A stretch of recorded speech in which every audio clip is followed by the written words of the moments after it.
We got to move over to Atlanta. All right, we got to talk about Big Tigger. And like I said, more to come. I'm going to have a separate reaction video where I can play more of it because I think it's 17 minutes or 16 minutes of each of these guys are talking. So I will bring that to the Night Audit family. All right. Let's rock over here to Big Tigger. All right, I read up on this, man. There's some deep water. We learned that V-103's Big Tigger now facing charges after his arrest last Saturday. Tigger, whose real name is Darien Morgan, is facing aggravated battery and cruelty to children after he was accused of putting his hands on his wife. Now, according to this arrest warrant, his wife, Elisha Brown, claims that she found text in his phone between him and another woman.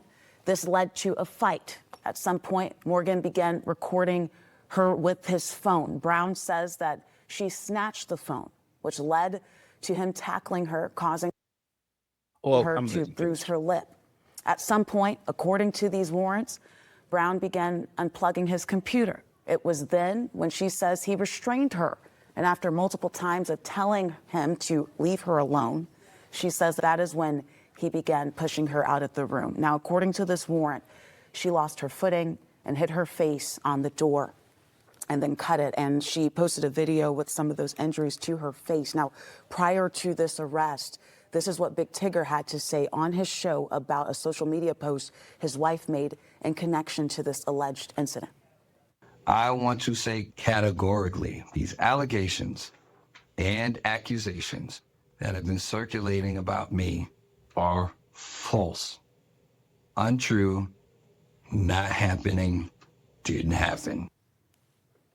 Right now, we are working to get a statement about these allegations inside of that warrant. We'll let you know when we learn more. These Jesse, oh,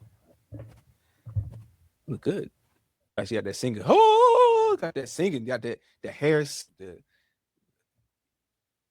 Hey man, yeah, she got an R&B singer. Like no, all right. Big Tigger. All right, so we're in the age of social media, so people are already trying to jump to the defense of the woman. Now, I'd seen this across my timeline. I just hope, because I don't want to stop a man and ability. I don't want to prevent a man's ability to earn. Okay, so he got to handle this. He got to take care of these allegations. Okay, allegations. People say a lot of things, and apparently there weren't no pictures or whatever and all that. Now you might say, Chad, you got to find it on social media. If it was that dire, they would show the picture. I don't think they would show, but they would show something blurred out or whatever and all that. Again, it's got to play out in the court. Because also I heard that he's facing cruelty to children charges. That was the other thing I read about before I came on with you all. So I read here that, and let me see if I can share my screen with you all real quick.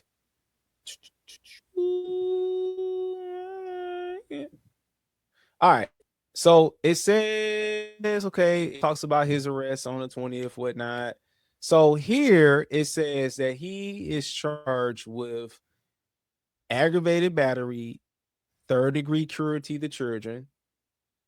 Charges stem from an incident dated June 9th. Now, they did say something about domestic. So we got a problem here. These allegations, right? He got arrested. He obviously got charged, but he got charged with aggravated battery, right? Which they did speak, but then they didn't. I don't know why they didn't talk about the third-degree cruelty to children, the allegation of that.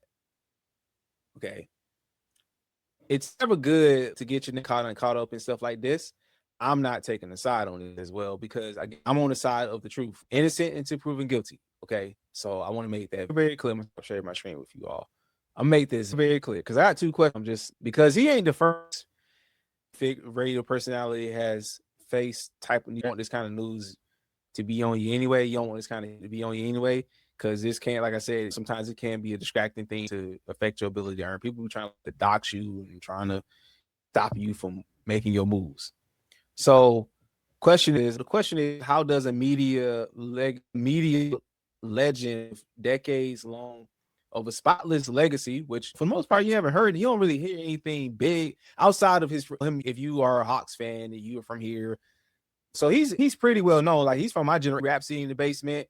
Definitely, right? So it's not like you hear anything, and I don't really follow the man. I grew up watching him whatnot on TV. The question is, does a media legend with a decades-long spotless legacy throw it all away overnight? I don't think I mean, we don't know if it's true or not. It's allegations. These got to be proved. This has to play out in the court of law and not the court of public opinion. Okay, because I know we're in the age of social media where people like to trying to play it all the way out, and before it ever hits the courtroom, right? So I don't know about that. How I really feel about that question. I don't think when name kind of caught up in something such as this, it's not a good look. But he has a right to defend himself. He got a right to his innocence. So he has a right to prove his innocence. So we're not going to sit here and say that Tigger did something he's supposed to do, whatnot. We're not in a position. Stuff nowadays becomes so public, so it gets messy, especially with social media. It gets messy.